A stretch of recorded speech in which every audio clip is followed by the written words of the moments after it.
Welcome to Rankin on Bass, an offhand joke that became a rather long-winded podcast. I'm your host, Mike White.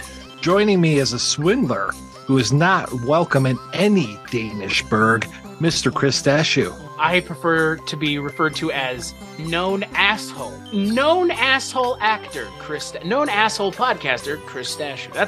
That's how I know you. Well, also along with us is a podcaster who just likes to go naked, Mr. Richard Haddam. Great tropical worsted. On this podcast, we discuss the works of Arthur Rankin Jr. and Jules Bass, specifically some of their stop motion and animated work. But man, oh man, this movie has it all. We've got stop motion or animagic. We've got animation. We've got live action. Of course, we're talking about the one and only The Enchanted World of Danny Kaye, The Emperor's New Clothes from 1972. With that title, I thought there would have been a whole series of shows called The Enchanted World of Danny Kaye, where he would do a new special and talk about things. But this is a one-off. Played once, February 21st, 1972, about 2 months before I was fucking born. And that's it. Just a 1 hour thing. Not even brought to us by Westinghouse or GE, as far as I know. Funny you should say that, Mike. Funny you should say that, because that was the plan. It was going to be exactly that. Every week, Danny Kaye in your living room presenting another child-friendly tale where he would be talking to a bunch of kids, as he does in this one, and then it would segue from Danny Kaye in person and all the kids in person to the animagic. And that was the plan. And actually, why that never happened, I don't know. They did this one. There's an implication in the book that we all have, The Enchanted World of Rankin and Bass, which implies that there was a fast friendship between Danny Kaye and Rankin and Bass that then kind of soured maybe in a weird way. And then it just never happened. But I don't know if that's the case. Anyway, we have this one. We should be thankful. They realized that they were going to have to continue to work with Danny Kaye. I mean, again, the known asshole thing is my joke at his expense, because he was not necessarily known as a person who was easy to work with. We talked about that a little bit in our Twilight Zone 1985 episode, Dreams for Sale, where we talked about this exact thing. And so we'll mention it here again. Danny Kaye, Bing Crosby, both not necessarily known as guys that were either A, good to work with, or good towards their family in Bing Crosby's case. So, but again, Their outward appearances, Mr. Jovial, top hat wearing yo-yo, talking to kids. And it's like, oh boy, he probably did not want to be there. He was like, I don't want to fucking talk to kids anymore. It's like, but you want to, nope, I just one and done. We're good. It's like, okay. Oh. Well, I hate to break everyone's heart out there in the listening audience. Sometimes actors are charming on screen, but not so much off screen. Danny Kaye, one of the most hated men in Hollywood, in terms of other actors, for sure. I'm sure if there were directors or producers who thought they could make a dime off of him. And by the way, he was famous. I mean, he had a following. This guy was a legit celebrity. This guy was a get for Rankin and Bass, but people didn't like him. People, really almost second only to Rex Harrison, who no one has ever had a good word about. Danny Kaye, not well liked, but again, popular, did movies that did well, was a beloved and welcome presence on your television screen. So this made perfect sense. This could have, if it had gone, could have really done a lot for Rankin and Bass. This could have been I don't know what it would have been, a monthly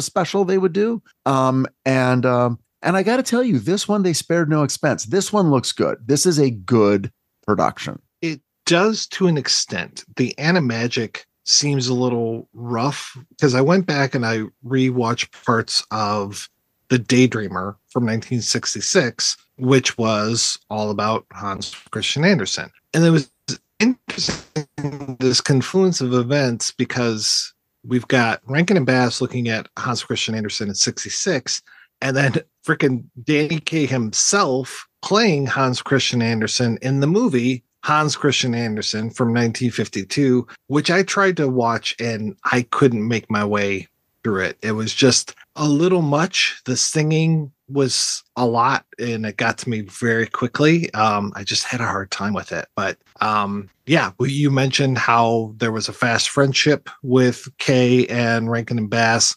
And lest we forget, we did a whole special all about Easter movies. And he was in Here Comes Peter Cottontail, right, the year previous to this. So playing 3 characters. And in this, I would say he plays 2 characters. He's only credited as 1 on IMDb, but really I think he's playing himself and he's playing this Marmaduke character as well, who is not a Great Dane.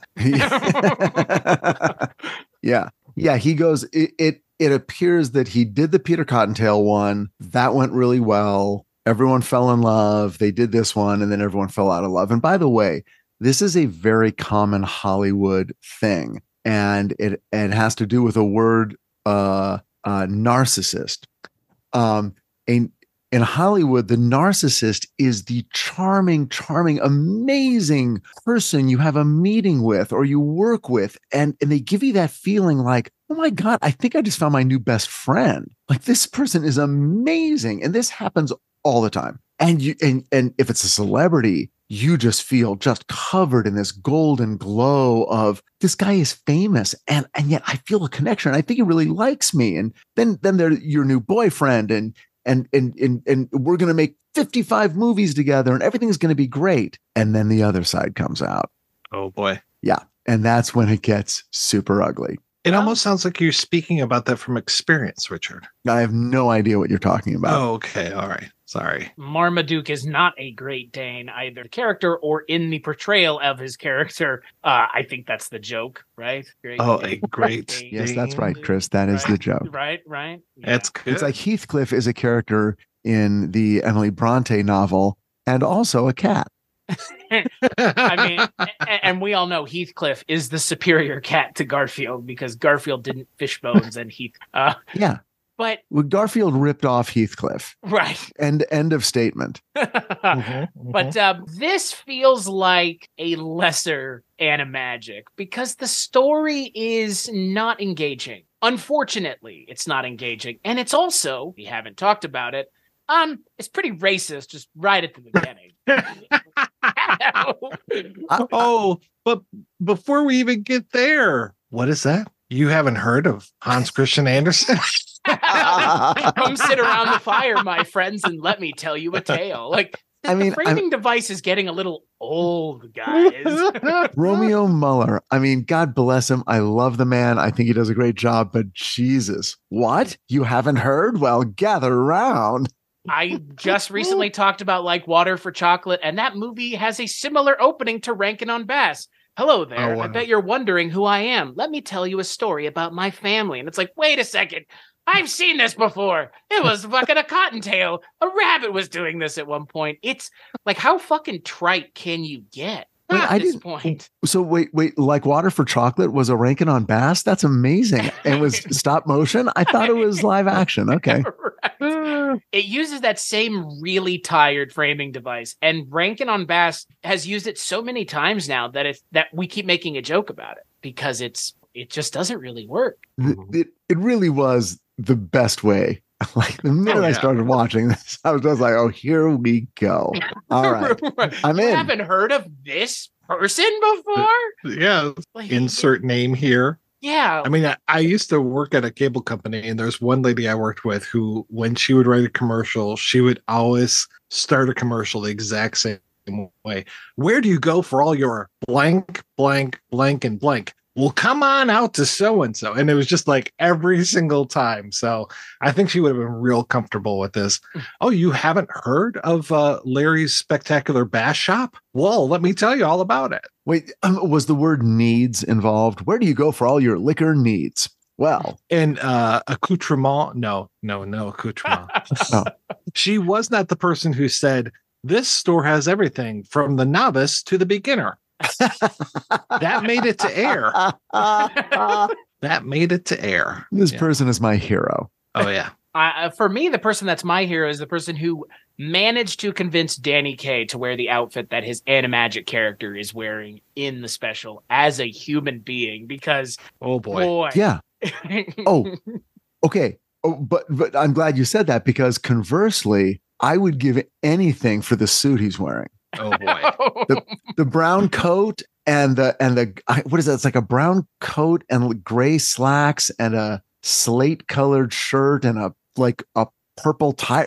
I don't know. I was like, that's awesome. I want that outfit. I think though, as much kind of, I don't know, as much fun as I did have with kind of having fun at this thing's expense, I mean, again, it's a Hans Christian Andersen story that everybody knows. So it's like, I don't know if they do enough to really like convince me that this was a story that they couldn't have gone to something else. Like, I guess I understand why they did it, because it is something that everybody knows, but it's not in any way, shape, or form a dramatic transformation of the pre-existing narrative. Let me put it that way. Right. And they so clearly like had to add in a princess and boy. Jasper and all this other stuff. And then when I thought about them doing this, it's like, well, is this going to be a weekly show, or suddenly it became clear, why not just do it half hour? A half hour version of this would have been awesome. Yeah.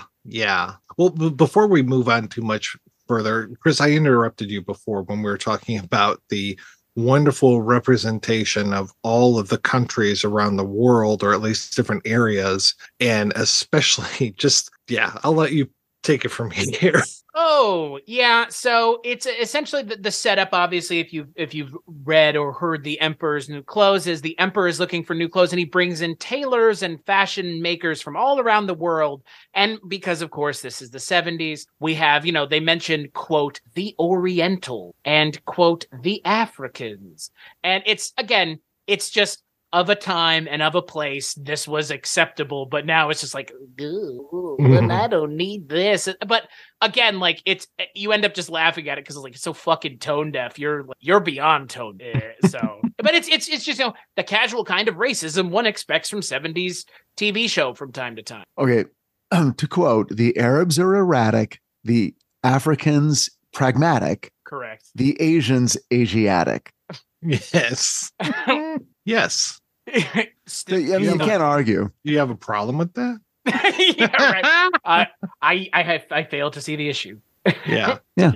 Yeah. I mean, look, there haven't been a lot of the Rankin and Bass specials that have any of these kinds of things, because most of the time it's set in a world where we don't worry about the real world, quote unquote. And Rudolph, they're not like, and what are the Huns up to right now? It's like, nobody checks in with them. So it was a little weird, because it's like, this is a fantasy world. You don't have to ground this in any sort of fucking reality. Like, you don't even have to make the character look like Danny Kaye. Like, I want to mention the character of Danny Kaye as an animagic character stands out in a bad way, because he looks like a human being, and everyone else is very exaggerated looking. Yes. And then it's just Danny Kaye. And it's like, Uncanny Valley, maybe not, but off-putting puppet, yes. Yeah. They did a lot to make that puppet look like Danny Kaye. That was the whole idea, because clearly it was going to be used again. And Danny Kaye talked about how they would ask him to make different movements, walk, jump, sit, stand, anything the character would do, they wanted him to do so they could sketch it. Basically, this was their version of motion capture, but 60 years ago. And they wanted the character to even feel a little bit like it was Danny Kaye. So that's why they did that character that way. It's funny.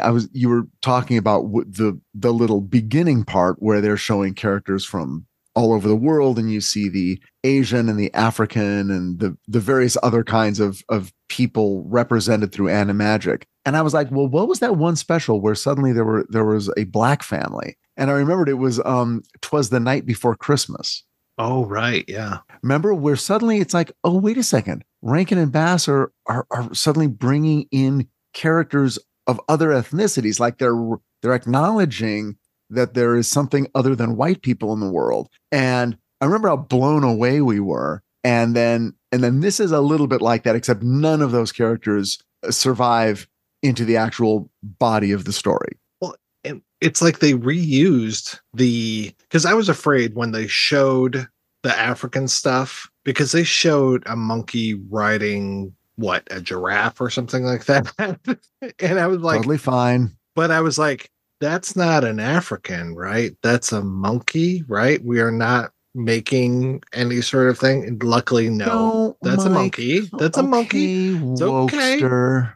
But then we get the monk, like there's a random monkey, and what is the other animal that shows up later on? Like they have pets, and there's Like a cat, I think. yeah, the monkey and a cat or something. I'm just like, Yeah. okay, just a little comic relief, I guess, but Yeah. they don't really do anything in this movie at all. Well, the same thing in Anna. Remember? Oh yeah, Anna and the King Anna or whatever. the King and I. Do we have to remember the King and I? Oh, I'm Yes. sorry. Speaking of racism, everybody. Never forget. Oh boy, yeah. The woke mob is gonna come after us for talking about that one. Jesus. Oh Christ. yeah. Just use some woke ketchup on my hamburger here. So No, but see, if you're going to do Africa, then Africa is like an entire continent that right.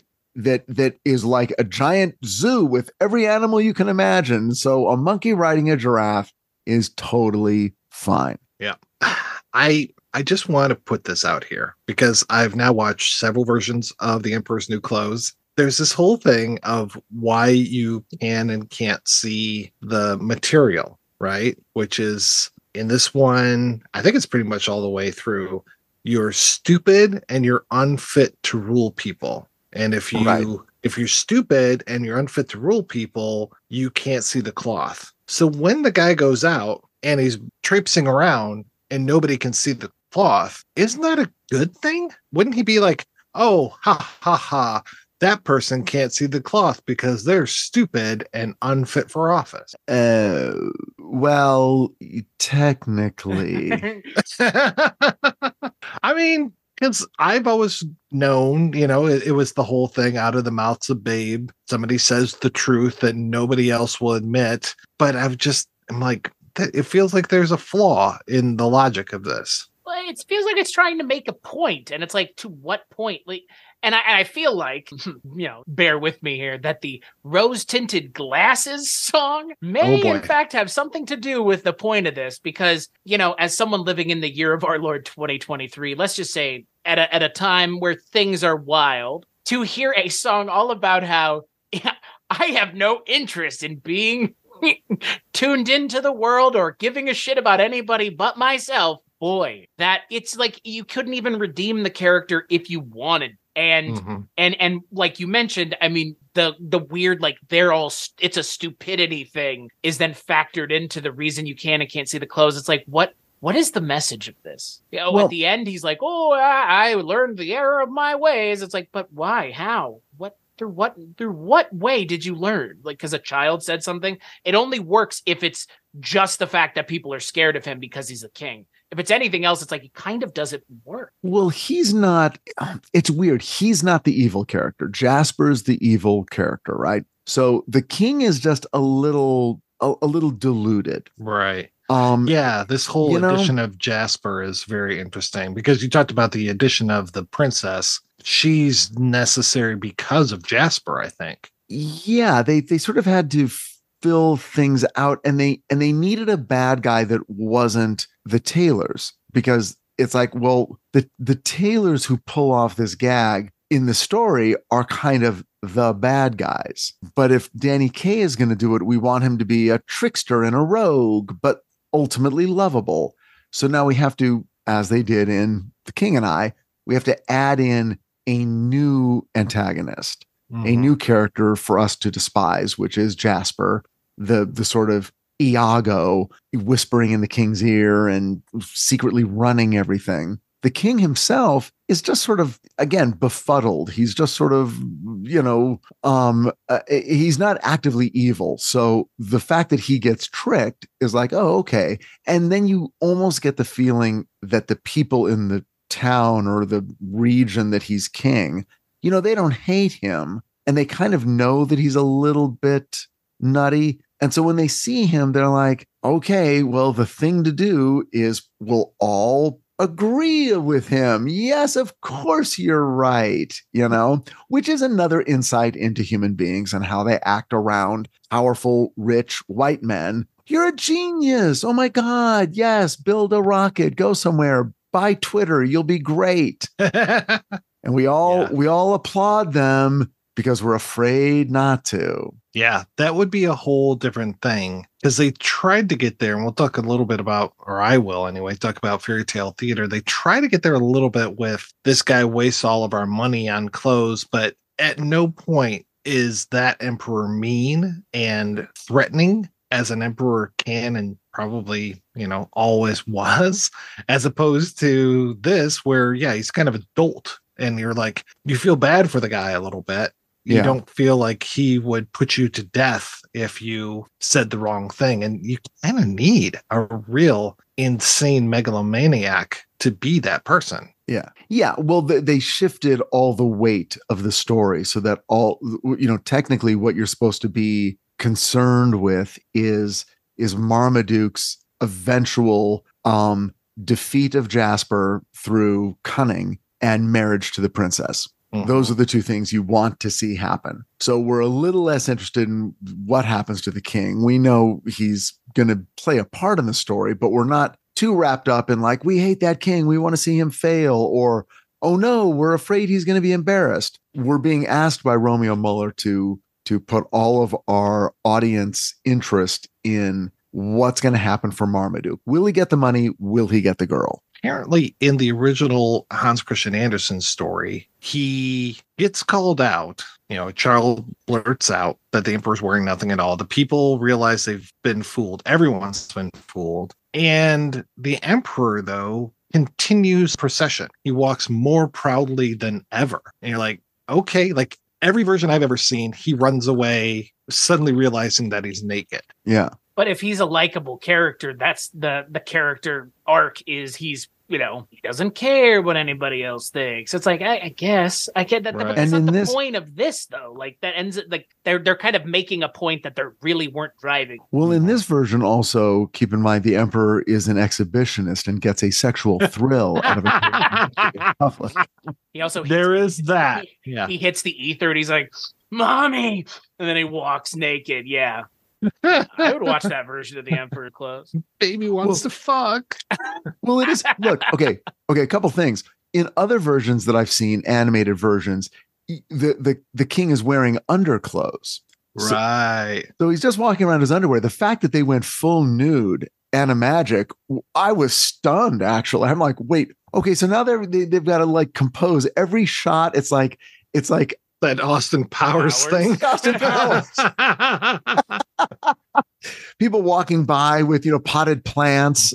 And then after he's revealed by the child, he makes no effort. He remains nude for the rest of the film. He's sort of like, well, all right, I guess I'm kind of into it and no one really minds. So that guy, I swear to God, must have a 10-inch schlong.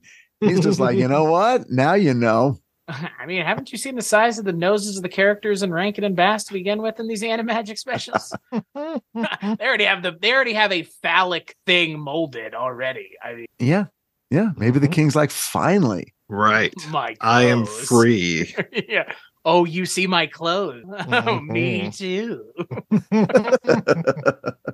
Right. Ultimately, this is a story about a pervert who likes to, show everybody his wiener. That's what the Emperor's New. If you made it in 2023 for the TikTok crowd, that's what it would be.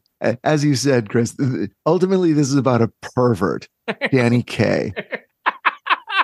Well, it is interesting that Kaye, Kaye only was in like 33 things, TV and movies, including a segment of The Twilight Zone, which we talked about on our wonderful Twilight Zone film. After this, he would be in Peter Pan in 76, Pinocchio in 76. He'd make a TV movie called Skokie, all about fucking Illinois Nazis. He'd be in that Twilight Zone, and then he was in one episode of The Cosby Show, and that's it. Like from 1972 on, he was in 5 things. Yeah. I thought he died way earlier than that. So he was alive into the 80s to do a Cosby Show? Mm-hmm. He died in 87. Cosby was birds of a feather.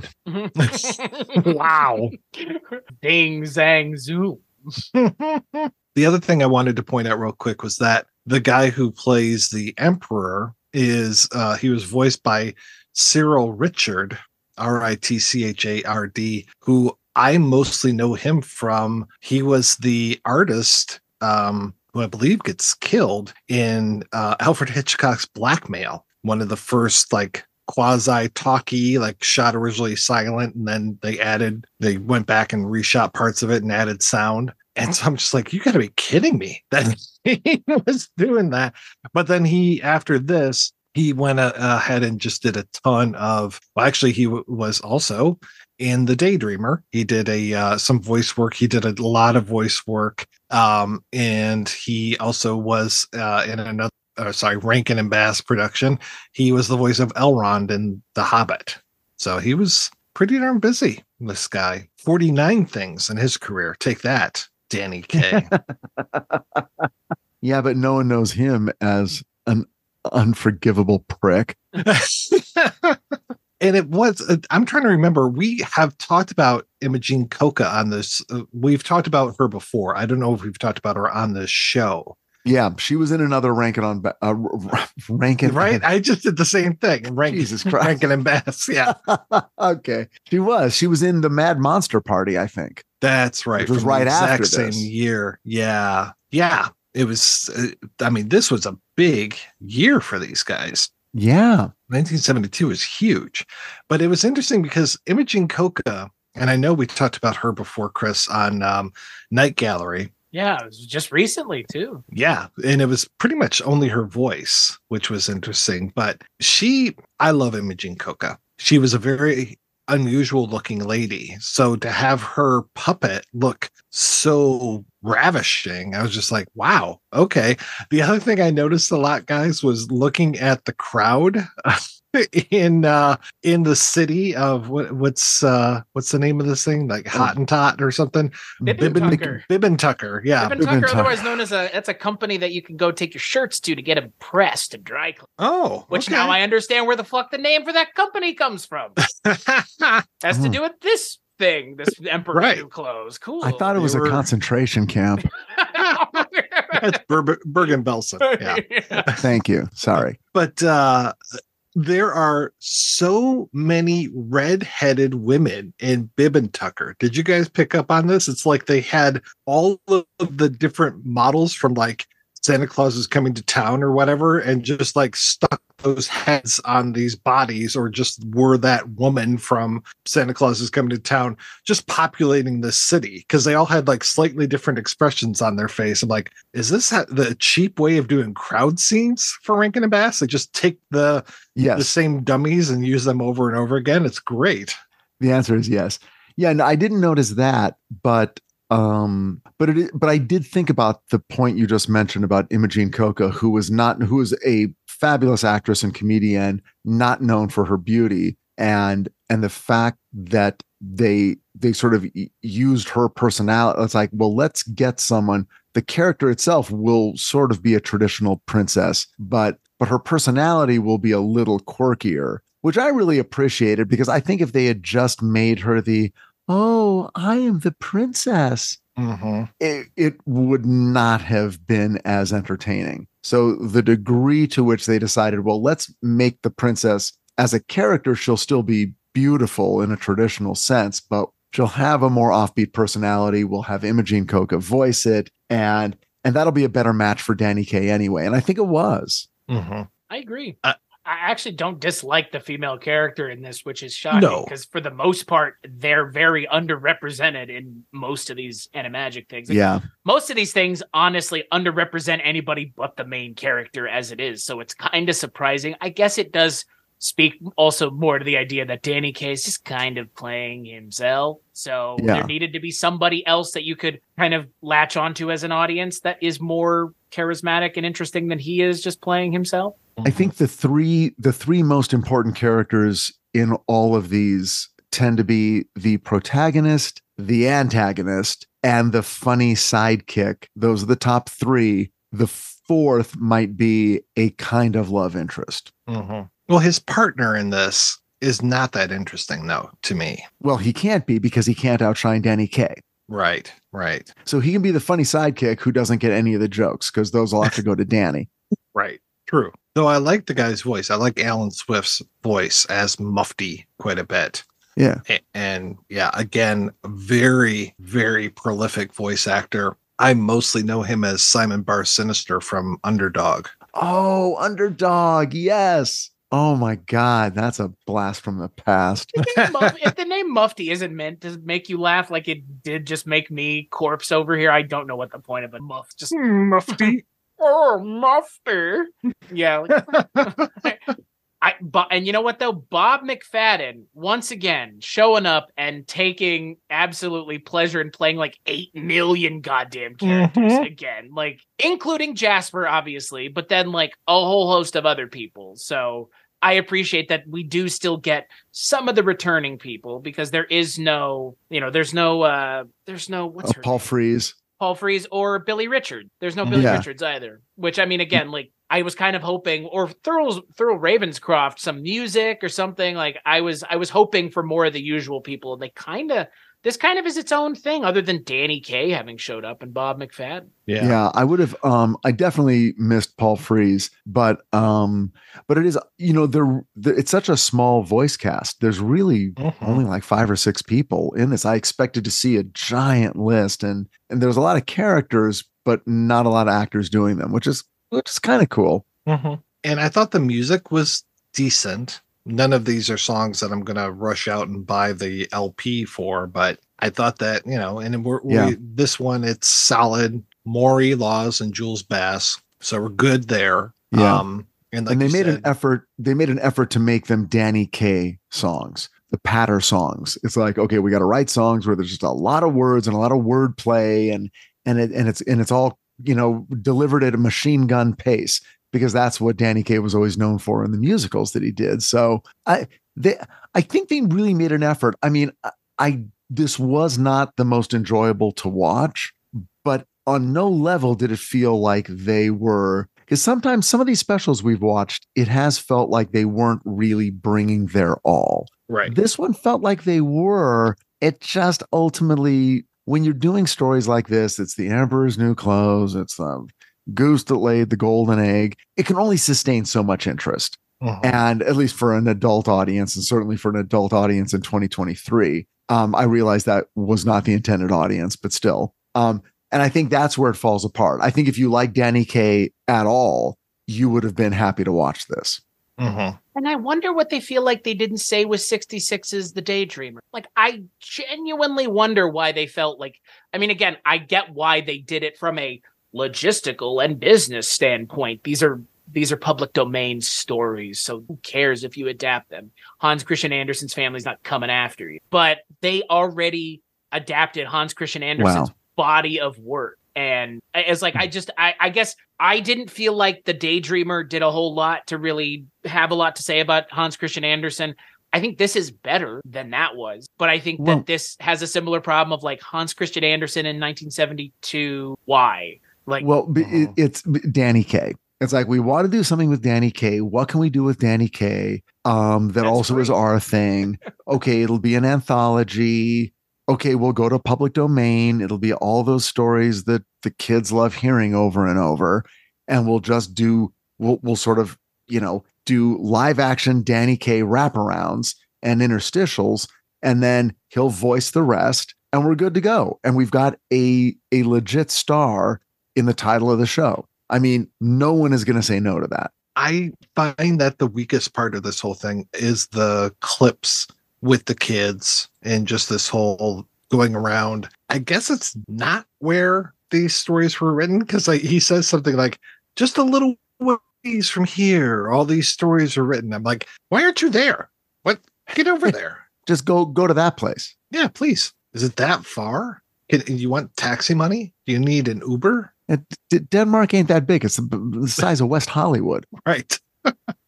Please just go. But yeah, I like I said at the very beginning, it's interesting that they're mixing all of these different things, that you've got animated sequences. I want to say that's the credits, but we've seen that before. We've seen where they mix animagic and animation, talking about Santa Claus is coming to town, the whole thing of, here's the past families and here's what happened to Burgermeister Meisterburger. And so we're going to do that as animated sequences, whereas the rest is animagic.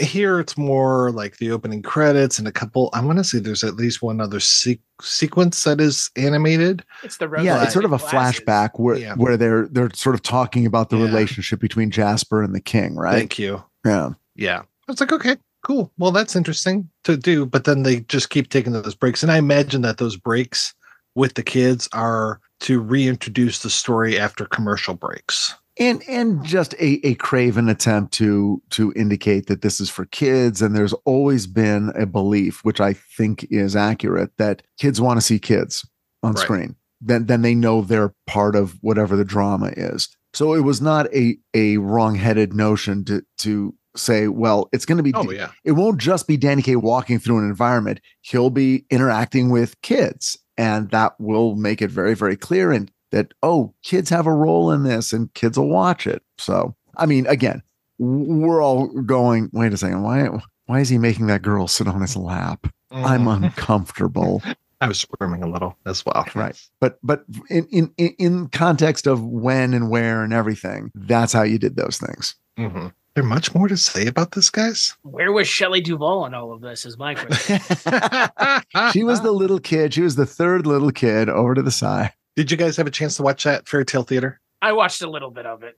Yeah. A little bit is the key fucking phrase. Well, I think I liked it more than you did. I watched the whole darn thing, but it wasn't the best episode of Fairy Tale Theater, but just the cast. So good.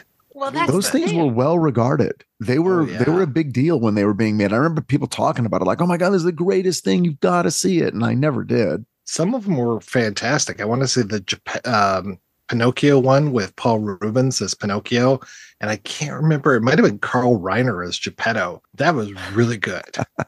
And it's not that I disliked it. It's just this Emperor's New Clothes story to me is not a interesting story. No, it's just not. So boring. Like, it's such a boring one-note story. It's like to call back to Night Gallery and Dreams for Sale. It is a blackout sketch in story form. Like it's meant to teach a message, and that's fine. But for me, it's just Hans Christian Andersen wrote more compelling things, and this is not in that group. And even if it's Art Carney and Alan Arkin talking on a log together. Yes, I agree with you. That is better than the Rankin and Bass thing, but it's still the same boring, trite, overdone story. And that can't be escaped because they wanted to make something about the Emperor's New Clothes. What's interesting that the addition of Jasper and the Princess separates it and actually makes it a little bit more interesting, because now you've got Jasper's motivation, because he's the first person to be like, oh, wow, look at that beautiful fabric. And then he's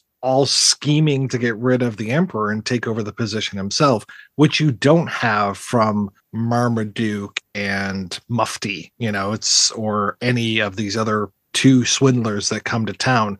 They just want to get rich. And that was the thing I liked about the Emperor's New Clothes Fairy Tale Theater, was that you get to see how the Emperor's addiction to fashion is affecting all the people in the town, and them saying, we are so super poor because this asshole just keeps taking all of our taxes and ups the taxes all the time so he can buy more clothes. This guy's a total clothes horse. And I'm like, oh yeah, that's really a big thing. And then this whole thing of they want to steal all the money, the Marmaduke and Mufti type characters want to steal all the money. That one, it's like, well, shit, we really shouldn't, because these people are suffering.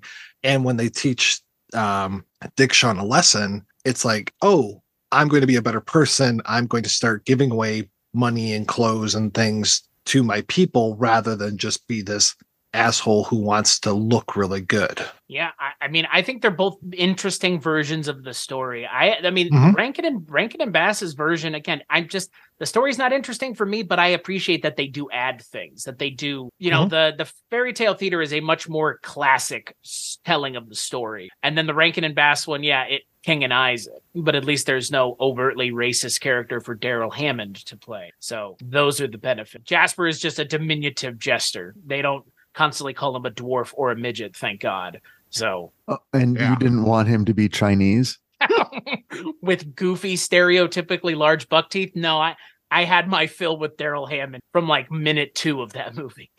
Right, and I'm sorry. What about Zero Mostel?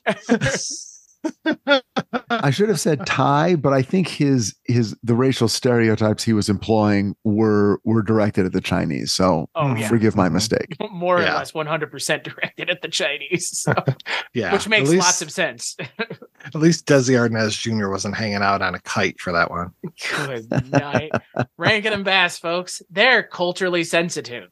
Sort of. We mentioned this before, but 1972, Emperor's New Clothes, Mad Monsters, Willie Mays and the Say Hey Kid, and The Red Baron all coming out in the same year. We have The Godfather. Right. Not as important. The animagic version of The Godfather. What? Haven't you heard of Don Corleone? Well, here, come along with me. We're about to attend his wedding. Oh, and then you've got all the animagic versions of the character voiced by the actors. You got Pacino, you got Khan, you got Duvall. Everybody's still there. How could you but it's all animagic. Abe Anything Pagoda as for an that animagic character would be the greatest. Yeah. I know it's got a toilet with the chain. You pull it, then I'll put the gun back there. Yeah. I'll have you know it's not personal, it's just business. Dun-dun-dun-dun. I would look at what they did to my boy. Oh my God. Crowdfund us right now, motherfuckers. You want this? We're writing. Let's go. That would people. Friends close, enemies closer. Friends close, enemies closer. Oh my God! You got the guy making the spaghetti and stuff, and there's like the cartoon cat hanging out on his shoulder and stuff. Oh no! It's the meatballs would have arms and legs, and they'd be walking down the spoon and jumping into the sauce. Right. Oh my God! You guys, we got to do it. Oh, you got Luca Brasi literally sleeping with fishes. Yeah. He's sleeping with it. Cuts him just in bed. Yep. I'm game for this, man. Yeah. Boy, what a year 72 was. Well, speaking of the Red Baron, we're going to be coming back next month to talk about the Red Baron. In the meantime, I just want to thank everybody for tuning in. I want to thank Abby Stabby for our artwork, as well as the Great Octopus for our theme music. And coming on back with the Red Baron. Until then, Chris, where can people find you and what you do, sir? You can find everything that I work on over at Weirding Way Place. Culturecast is the weekly movie podcast that I do. Bollywood Cinema Club, that's a bi-weekly movie podcast that I do. Yeah, weirdingwaymedia.com. And I do want to say, shout out to, because we know who he is now. Shout out to Rankin and Bass Wiki. Oh, Rob Wiki, as we should be calling him. Because he heard the episode. I'm not going to name names, but he reached out to us on Facebook and was like, "Hey, I'm just a big fan of the Smokey the Bear special." So, fucking A. I hope you enjoyed the conversation. And thank you for keeping the good word going, because this is a labor of love for the three of us. So yeah. But he reached out and was like, "Thank you, but I do love the special." So there's the answer to the question that we were wondering. So, well, is he listening to all of our episodes or just that one? I don't know. I don't know. Dude, come on, man. Check out all of our episodes. I think there's like 90 of them. At this, but the small digression aside, weirdingwaymedia.com is where you can find me. What about you, Mr. Haddam? Where can they find you? You can find me on the picket line. Usually I'm at Universal, but sometimes I hit Disney or Warner Brothers. Writers Guild of America still looking for a living wage from the AMPTP. Yes. And you can find me on Twitter. Oh, okay. Are you allowed to write tweets now? You're allowed to write tweets because you're not writing for one of the Struck studios. Oh, okay. Okay. So theoretically, I could be wriing a novel. Could be. Okay. Theoretically, I'm not. Right. Fucking hard. And theoretically, Mike, where could people find the things that you work? Theoretically, they could find me at projectionboothpodcast.com, or theoretically, they could find me over at weirdingwaymedia.com as well, where, there's even more things. Whatever Chris said, there's like 5 more things at least that you can listen to, including Ladies of the 80s, and hear all about the great detective shows. 80s TV ladies, Mike. Oh, shit. I was thinking of the Ladies of the 80s moving into White Castles. Richard is going to correct you, but not plug it himself. Yeah. I'll plug your wife's I was show. trying to throw it to you, and then clearly it was an incomplete pass. 80s 80s TV ladies, Susan Lambert had them. Let me tell you, the guests, the insight, the fun, the laughs, the feminism, the rage, it's all there. The podcast the descriptions. rage. All the rage. The rage. All right, folks. Until then, be sure to rate and review the podcast wherever you get it. Tell your friends, tell your family, and please stay weird.